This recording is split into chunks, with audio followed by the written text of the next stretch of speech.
Le riz. Le rire, plus qu'un sourire, c'est une manifestation de gaieté. Depuis des années, il est bien connu que le rire a de très bons effets sur notre corps. Avec le rire, nous améliorons nos pensées. Et si les pensées sont améliorées, l'action suit, l'activité suit, l'entourage suit, le remarque. Et dans le milieu où on rit, on est non seulement joyeux, on a la santé physique comme la santé psychologique, la santé sociale. Tout cela impose qu'on apprenne à rire. Et quand vous allez même dans un service, quelqu'un qui accueille mal, l'une des manières de pouvoir amener le sujet à être optimiste, à se détendre. Nous savons désormais tout sur les bienfaits du rire. Les médecins encouragent donc les personnes malades à toujours manifester un sourire. C'est important, vous voyez, de rire.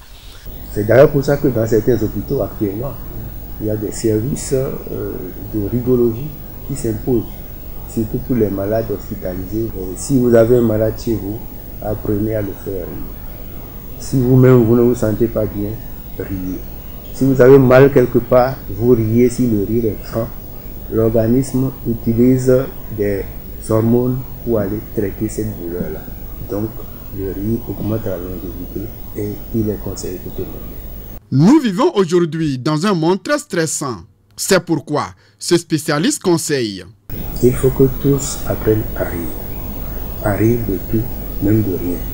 Pas un rire chaud, pas un rire moqueur, mais un rire quand ça se présente, il faut le faire.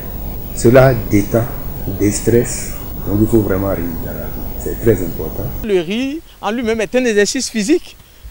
Parce que quand on rit, il n'est pas rare d'entendre des gens dire j'ai ri jusqu'à ce que j'ai mal au ventre. Vous voyez? Donc ça veut dire que ça travaille des muscles du corps et ça apporte quelque chose d'essentiel à l'organisme. Les médecins recommandent de rire 10 à 15 minutes par jour pour être en bonne santé.